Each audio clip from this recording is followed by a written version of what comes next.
आज हम लोग पढ़ेंगे श्रव्यता का परिसर। क्या पढ़ेंगे? श्रव्यता का परिसर, यानी कि कोई भी साउंड जो होता है उसको 3 कैटेगरी में बांटा गया है। कितना कैटेगरी में बांटा गया है? 3 कैटेगरी में। एक होता है श्रव, जिसको हम लोग सुन सकते हैं। एक होता है अवश्रव, जिसको मानव नहीं सुन सकता है। एक होता है पराश्रव, जो बहुत बड़ा जानवर सब जो उत्पन्न करता है, जो आपके कान को क्या पहुंचा सकता है? हानि पहुंचा सकता है, आपके पर्दे को इफेक्ट कर सकता है, जिससे आपको बड़ेपन की समस्या आ सकती है। तो 3 भागों में श्रव्यता को बांटा गया, उसी को आज हम लोग क्लास में डिस्कशन करेंगे, जो आपको स्क्रीन पर हो या बोर्ड पर दिख रहा हो।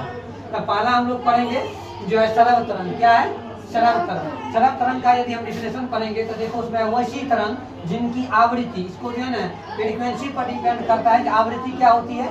20 हर्ट्ज से 20,000 हर्ट्ज के बीच जो श्रव्य तरंग होती है, तरंग होती है, उस तरंग को हम लोग क्या बोलते हैं? श्रव्य तरंग कहते हैं। कौन सा तरंग बोलते हैं? श्रव्य तरंग कहा जाता है जिस तरंग को मानव सुन सकता है। मान लीजिए आप लोग का जो है कान जो है कितने श्रव्य की ध्वनि को सुन सकता है? 20 हर्ट्ज से 20,000 हर्ट्ज के बीच का जो तरंग होता है वो क्या हो सकता है? सुन सकता है। उसके बाद देखो अवसरव है। अवसरव ऐसा तरंग है जो मानव नहीं सुन सकता है। मान लीजिए वैसी ध्वनि, वैसी तरंग कह सकते हैं इसको, वैसी ध्वनि तरंग जिसको हम लोग, जिनकी आवृत्ति क्या होती है? 20 हर्ट्ज से कम। रेंज देखो क्या दिया हुआ, रेंज है आपको 20 हर्ट्ज से 20,000 हर्ट्ज है। क्या है? 20,000 हर्ट्ज है। देखिए यदि इससे कम ध्वनि है, इससे यदि हम कम जाएंगे तो उसको हम क्या बोलेंगे?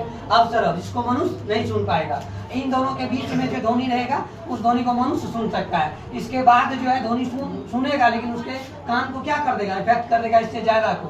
तो 3 भागों में ध्वनि को बांटा गया। तो दूसरा हम लोग क्या पढ़ रहे थे? वैसी तरंग जिनकी आवृत्ति क्या हो? 20 हर्ट्ज से कम हो, यानी कि इससे कम हो, उस तरंग को हम लोग क्या बोलेंगे? अवसरव तरंग बोलेंगे। क्या बोलेंगे? अवसरव तरंग बोलेंगे। ये तरंग जो है आपको सुन सकता है कौन? गेंडा नामक उदाहरण लिया गया है। गेंडा नामक जो जानवर है इस ध्वनि को क्या कर सकता है? तरंग को आसानी से सुन सकता है। अगर देखिए तीसरा है आपको पराश्रव तरंग। पराश्रव तरंग मतलब होता है, परा मतलब होता है अल्ट्रासोनिक वेव, ऐसा वेव जो बहुत आवाज करता हो।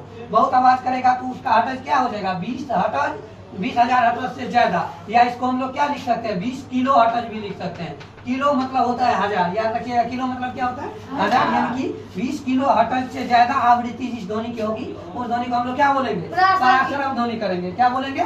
पराश्रव ध्वनि बोलेंगे। जो उत्पन्न कर सकता है, कौन कौन जानवर उत्पन्न करेगा? देखो चमगादड़ कर सकता है, डॉल्फिन कर सकता है, इत्यादि लगा देना है, इसको उत्पन्न करता है। मतलब ये सब ध्वनि जो है कौन उत्पन्न कर सकता है? आपको चमगादड़ एग्जाम्पल, बेस्ट एग्जाम्पल है जो आपको पराश्रव ध्वनि तरंग का है, समझे? तो पराश्रव जो है आप लोग डॉल्फिन और चमगादड़ दोनों एग्जाम्पल याद रख सकते हैं। इसके बाद जो भी इस पर जो और फैक्ट बनेगा वो हम नेक्स्ट वीडियो में नेक्स्ट दिन अपलोड करेंगे। Thank you so much for this.